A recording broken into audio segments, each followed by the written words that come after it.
killed him. Who'd you kill, sweetie? Who'd you kill?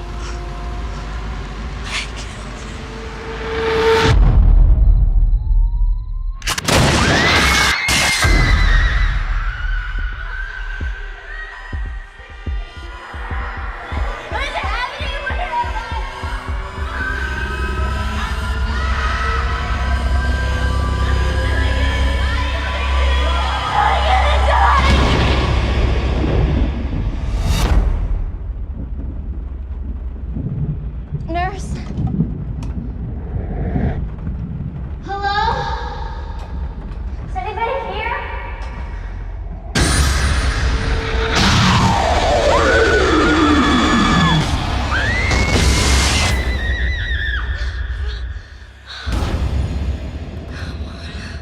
He's dead.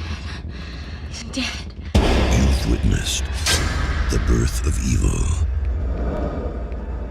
Are you a giant? Now, the secret behind his madness will finally be revealed. Only a river of blood can bring us together again.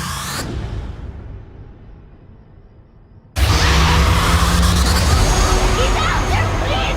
No, there's no one out here. We are all counting on you to take us home this year. Now go have some fun.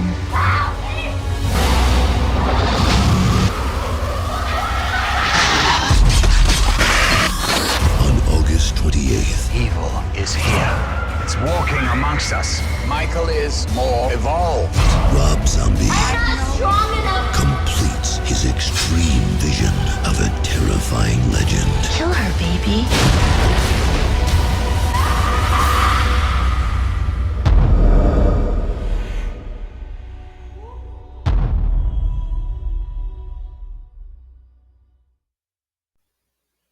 Hello, everyone. I am Sean, and once again, welcome to my Horror Corner.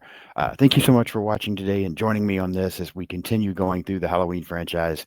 I really do appreciate you watching. And for those of you who have hit that subscribe button and really follow the channel, special thank you to you. I really do appreciate you guys. Your support means so very much to me. So, just thank you. I really do appreciate it.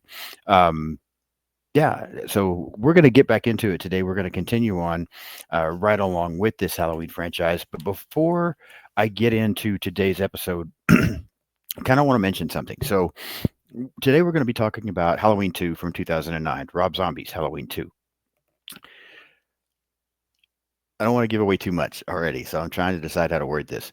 I went back. If you follow me as well on Letterboxd, because I do have a Letterboxd account, it's My Horror Corner at Letterboxd. I went back in the last couple of days, and I typically do not do this, but I went back and changed some ratings up a little bit on just a couple of these Halloween films, because after watching Halloween from 2007 and then watching Halloween 2 from 2009, my opinion changed a little bit on a couple of things. And so I went back and changed some ratings. We'll get more into that at the end when I rank this one after we talk about this film. But if you follow me on Letterboxd, I wanted to let you know that I had made some adjustments there a little bit, and I'll kind of get into why as we go along. So we're continuing on, like I said, with this Halloween franchise. After this one, we will have 3 more movies to do, the David Gordon Green trilogy, and then I will come back for one more episode and rank all the Halloween movies and kind of talk about Michael Myers in general. I'm going to have a guest on for that. So we'll be talking about that Halloween, and then we'll, after that, I've got some great things lined up. Going to change the rating scale in the future to do more of a 1 to 10 instead of 1 to 5. I'm going to have a guest on, probably some more guests on actually for some future episodes where it's not just me. But yeah, we're going to cover all types of films as far as that horror genre coming up. So I'm looking forward to it as we start to wind down this Halloween franchise. I just kind of wanted to let you know what was coming. All of that being said, let's get into today's movie, Halloween 2 from 2009, Rob Zombie's movie. Let me put my glasses on so I can read my notes. I don't have a lot of notes for this. I don't feel like. Maybe I have more than I realize, but I really don't think so. This may end up being a short episode. We're going to see how this plays out. But yeah, Halloween 2 from 2009. Brief synopsis, real quick. A year after narrowly escaping death at the hands of Michael Myers, Laurie Strode is at her breaking point. She's pushed to the edge by Dr. Loomis's revelation that she's Michael's sister. Little does she know the unstoppable killer is back in Haddonfield and driven by visions of their dead mother as he is determined to bring about a bloody family reunion. Yeah, that's the brief synopsis for Halloween 2. So a little bit different than the Halloween 2 that we know from John Carpenter from way back in the day, but some similarities as well. And I do apologize if you hear my dog in the background. That's part of the reason I wear headphones, is to try to cut out some of that background noise, because my dog, who is this little bitty Chiweenie, from time to time thinks she's this big, huge watchdog and barks at absolutely everything. So I try to cut out some of that with this, but if you do hear her, I apologize.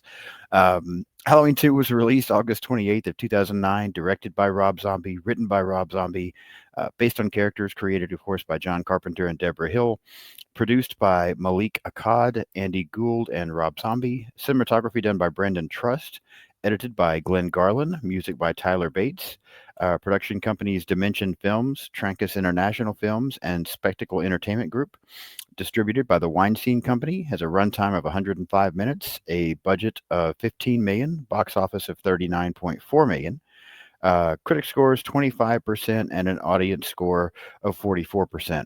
I'm kind of curious, so I'm going to pull up one of my old note pages real quick, because I'm thinking, yeah, that is a little bit down on the critics and the audience both. I thought so, but I wanted to make sure. So audience and critic scores dropping a little bit for this one compared to Rob Zombie's first Halloween film.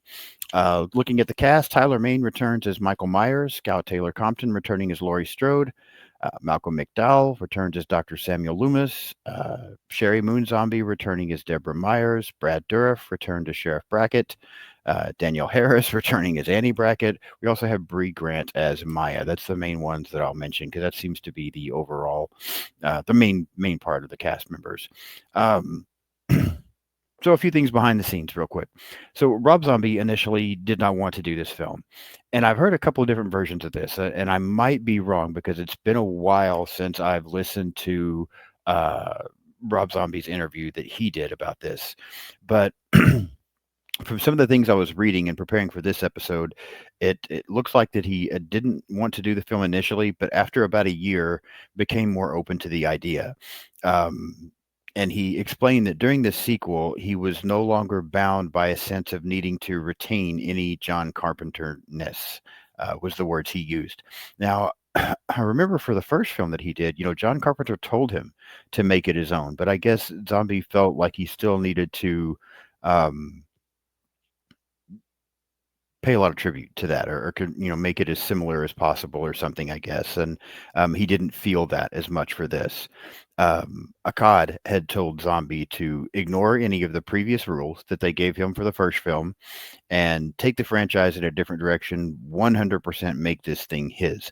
That may have been the only reason that Zombie had agreed to do so, but I thought that I had remembered hearing quite some time back that he didn't want to do this film. He felt like he was too tied up and had to follow things for this film. So I'm not exactly sure where that goes. Maybe that's why he didn't want to do it. And then when they pulled off some of the restraints, that's why he agreed. But yeah, just a little bit there of him not wanting to do it and then coming on board to do it after about a year. And instead of focusing on Michael, Rob Zombie wanted to focus more on Laurie and focus on her what she was going through, her mental state at the time and everything she was dealing with.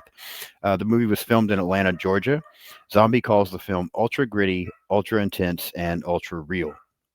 Now, something real quick, and we will discuss this more in a future episode, but the Weinstein Company actually immediately following this film announced a sequel entitled Halloween 3D.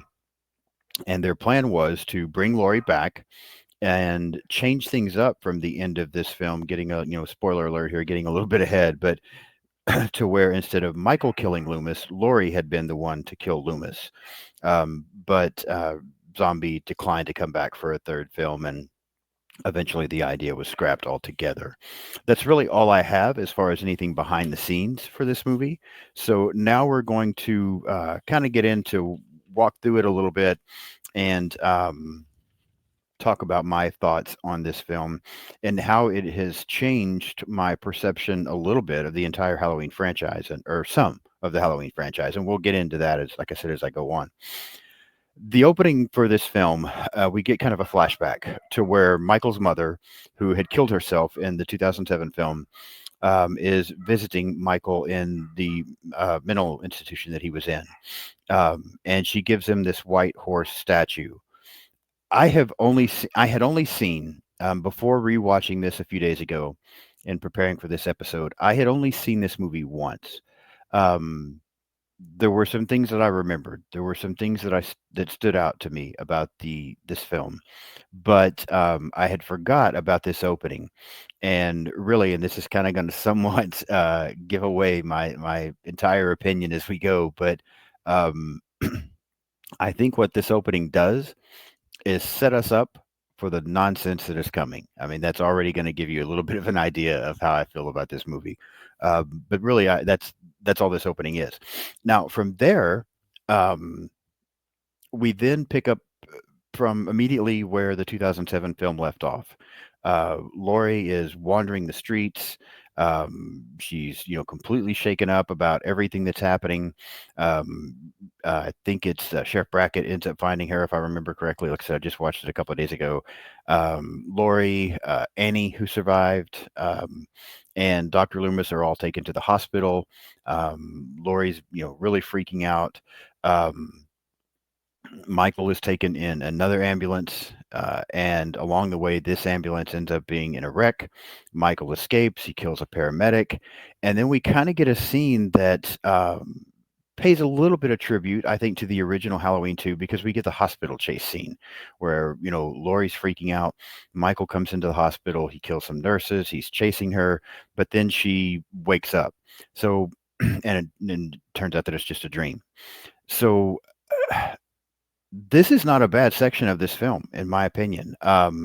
It brought some intensity. There were some good kills.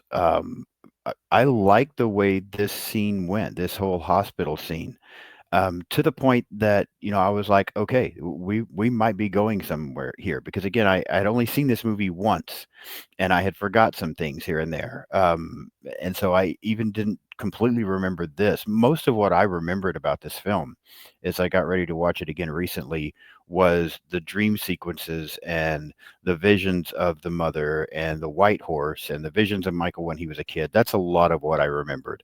So some of the more breakdowns and things I didn't completely remember. I like this scene here at the hospital, and I thought that this might be setting this up in a good direction. And even watching this, I'm like, what, this movie, because I remember not being a fan of this movie the first time I saw it. Watching this scene, I felt like, okay, maybe this movie is better than I remember.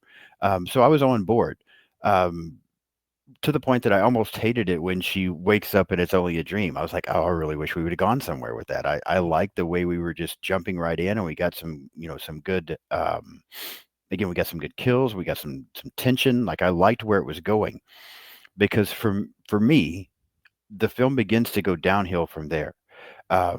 Like I said, she wakes up from this dream. It's now 1 year later. Laurie is living with the Bracketts. The Brackett family. Dr. Loomis is trying to get famous. He's written another book. Like, he's trying to make this a big deal, completely different than the Dr. Loomis character that we know from the majority of the franchise, played by Donald Pleasence. This is a completely different Dr. Loomis. And he is all about himself and making money and being famous. And that's what he's trying to do. And Michael has kind of disappeared and presumed dead by people, but he's just kind of turned into this drifter for quite some time.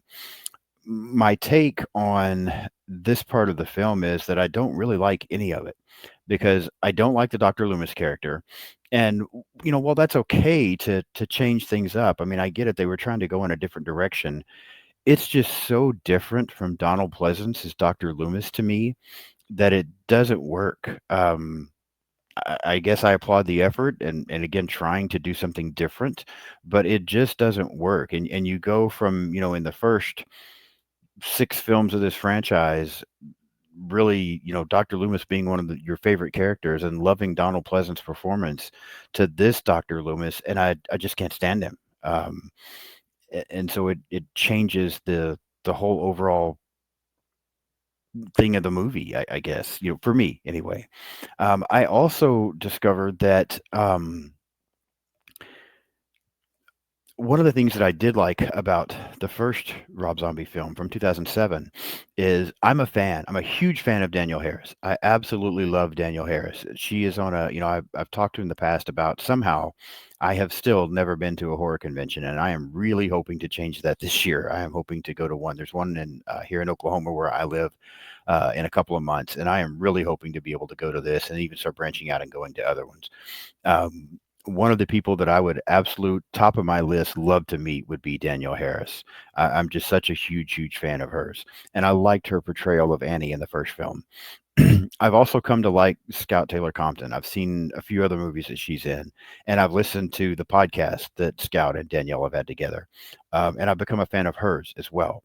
So what I'm about to say is nowhere anything against Danielle Harris or Scout Taylor Compton. I'm a big fan of both of them, but I don't like either one of those characters in this movie. I liked them in the first film. No, it's not Jamie Lee Curtis, but I still appreciated what they were doing much more than I appreciated the changes to Dr. Loomis. And so I liked Scout's portrayal as Laurie Strode. I liked Danielle's portrayal as Annie Brackett. I was on board with them in that first film. That was one of the highlights of the first film. I do not like those characters in this movie. And you get a little bit of interaction between them and Sheriff Brackett, and they're just also it kind of goes back. They're just not likable people, other than Sheriff Brackett. I like him, but they make Laurie and Annie in this film just not likable, in my opinion. Now I realize they've both been through a lot, and it scars people and it affects people, and they could behave differently. But it's just so much. And again, maybe it's because I've for years watched these first Halloween 6 movies, and this is my idea of Laurie Strode, and this is my idea of how these characters are, and this is just so different. But it just doesn't work for me, because I find myself again, I mentioned in the Halloween film from 2007 kind of that white trash feel that you got to the family, and I feel like we get it immediately again in this, and this just seems to be kind of a Rob Zombie thing. This is the way his characters are. In the future, I've already I'm not exactly sure how long it's going to take to get there, but I have a list of about 8 movies that I'm going to review once we get through this Halloween franchise. One of them is House of a Thousand Corpses, and one of them is 31, 2 Rob Zombie films. So I really, I've seen them both in the past. It's been quite a while for both of them, but I want to watch them again because I have a feeling that I'm going to have some similar feelings, and just I like some of Rob Zombie's music, but I'm wondering if I like his films. So I'm going to watch a couple more and see what I really think, and we'll talk about those in the future. But yeah, going back to this, I find myself not liking any of these characters now in this second film, with the exception of Sheriff Brackett. And then when we get into Michael, it's just a completely different Michael now, in my opinion. And again, I know that's what they wanted. They wanted to do something different. This is supposed to be a different take, and you have to watch it and appreciate it for what it is. But I have a hard time appreciating it because it's just so different, and it just doesn't land for me. I know everybody's different. There are some people out there that really enjoy this film, but it does not land for me. And turning Michael into this drifter, he's not wearing his mask for a large percentage of the time in this film. It's just not Michael to me. Rather than being this intense, stalking, crafty, moves like a cat type killer, he's just this huge loner walking around that's violent, and it just doesn't land for me at all. I don't like Dr. Loomis in this film. I don't like Laurie in this film. I don't like Annie in this film, and I don't like Michael in this film. Like, I'm really struggling with this at this part. And then we start getting into these things where now Laurie is having these hallucinations that start to mirror Michael's past and some of the things he went through. he went through. To me, this is completely ridiculous again. I don't have a problem with Laurie having hallucinations, but her hallucinations should be more just she's seeing Michael, similar to what Jamie Lee Curtis's Laurie had all types of hallucinations when she was seeing Michael and he wasn't there because of everything that she had gone through. That makes sense. This doesn't make sense to me, and I want it to, but it's just not. Um, and then, of course, she gets a hold of Loomis's book. Loomis is out seeking fame. He said he's getting a lot of hate and people thinking that he's, just trying to make money off this and make a big deal out of these other people's problems, which he is. But Laurie gets a hold of the book, and now she discovers that she's Michael's sister, and this just sets her off even more, which I could see how it would. We finally get to a scene where Laurie goes to a Halloween party with some friends to kind of try to unwind and feel better. Michael also shows up at this Halloween party. He ends up killing some people there. We get some good kills there. Finally, there was something there that I was kind of on board with. But even those kills, I was watching this with a friend the other day. We were watching this together when I was getting ready to to review this, and a few times we both made the statement, where did Michael just come from? Because it's almost like he's not there and then suddenly he is. But even the way the film is edited, it's not like a suspenseful tension of, oh my God, there he is. It's more of just, he's almost like supernatural. He just, zoom, like flies into the shot. And it just, I don't know. It looks odd to me. As you can tell, I'm not a fan of this film. It just looks odd to me. He almost gets he almost gets Laurie, but she manages to escape. Yeah, we also, there's a scene where as she's escaping, this driver picks up and gets her and puts her in the car, and then Michael shows up and turns the car over and ends up killing this rescuer guy. We find out as well that he's killed Annie now. He kills Maya, her friend. I mean, there's some decent kills here and some good moments at this part where some of these kills and the way they play out is not bad. Michael ends up getting Laurie and taking her to this shed. Now she's starting to have hallucinations, the same, because throughout the film, we see Michael having these hallucinations of himself when he was younger, of his dead mother, and sometimes of this white horse. Laurie starts to have some of these same hallucinations. And again, it's just so chaotic to me. I don't like these hallucinations. I don't like Michael having them. I don't like Laurie having them. It's just silly to me. The way this film is being done and the way this film was done and it's playing out. At the shed, the police arrive. Dr. Loomis arrives. Loomis decides that, okay, he's been horrible. Maybe now he can make up for it. And he goes into the shed to try to talk to Michael. And instead, basically, Michael ends up killing him. The police end up shooting Michael through the shed, and then Laurie gets a knife and stabs him as well. Finally, we think killing Michael, and then Laurie comes out of the shed and she's now wearing the mask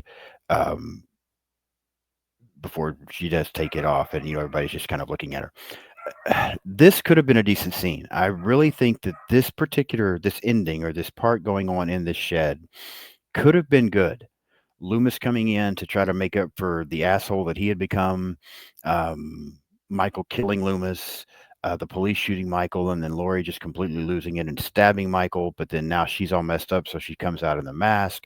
This could have been a good scene and could have maybe tried to reel this movie in, except for the fact that it's mixed up with these fucking hallucinations throughout the scene as well, and I'm just not a fan. What could have been a decent part, what could have been a saving point for this movie, is ruined by these stupid hallucinations, in my opinion. Again, they're just silly, and I don't like it. And then finally, we get the very end of the film where Laurie is now in a psych ward, and she's got this, evil-looking smile on her face as she's seeing another hallucination of what is Michael's mother, her mother, riding in on this white horse, and the movie goes off.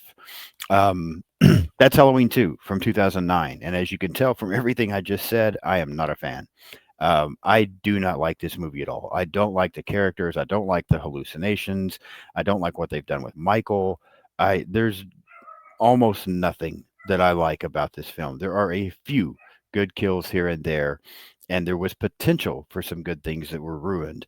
And yeah, that just watching this movie.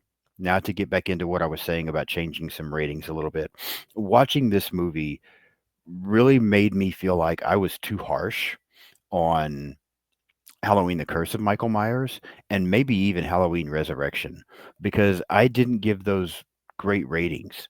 Um, and now as I've watched Halloween from 2007 and Halloween 2 from 2009, I go back and I'm like, you know what? The Curse of Michael Myers and Resurrection were not that bad. And so what I did is I went back on my letterbox and I bumped those both up. I think I had them both at like a 2.5. Halloween, The Curse of Michael Myers and Halloween Resurrection. I think I had them like a 2.5. I bumped them up to a 3, just a small bump, because this film for me is so bad that it even ruins a couple of the things that I liked about the previous film. Um, I think I put the previous film at a 2.5. I'll leave it there because it did have some pluses to it, but this one is on my scale of 1 to 5. This film is a half a 0.5 on a scale of 1 to 5. I mean, it's just not good at all. There's almost nothing that I like about this movie. I was tempted to even say 0 out of 5, but I'm going to give it the half point just for the couple of things that I did like and a couple of kills in the film. But other than that, this film is the worst in the franchise of everything we've seen up to this point, in my opinion. Just terrible and causes me to not be a fan of the whole Rob Zombie take in general. I will continue to go back and watch the Halloween films. I watch some of them every year. I watch 1 every year. I watch 2 every year. I watch 4 every year. I watch 5 every year.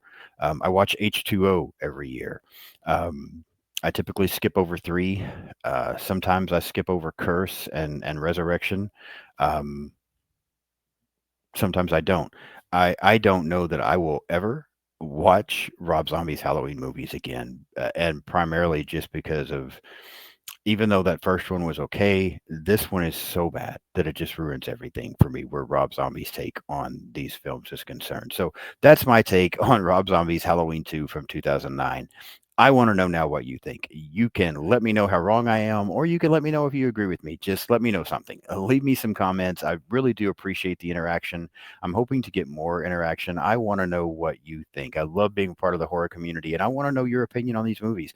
Even if it's completely different than mine, that's perfectly fine. We all have a right to our own opinion. So I want to know what you think.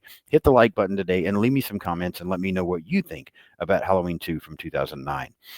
Also, if you haven't subscribed to the channel yet, please do so. Hit that subscribe button. Help me continue to grow this thing. Follow me on social media.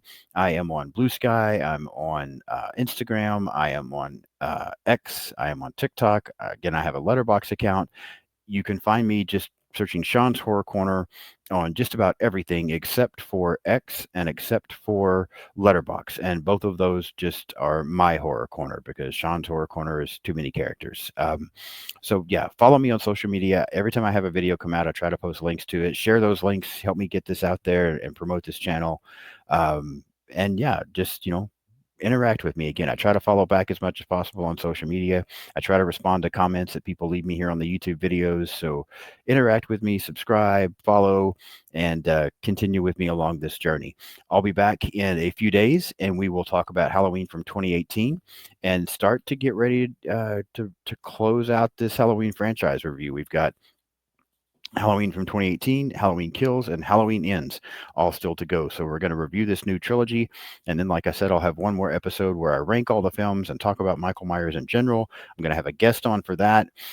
Once we wrap up the Halloween franchise, I'm going to be doing an episode on Rosemary's Baby, a film that I have never seen. So this will be a first-time watch for me.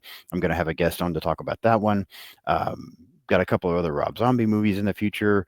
I've got I feel like a lot of good stuff coming up to talk about. So subscribe and follow along with me. Until then, I will see you all very soon. Thank you so much.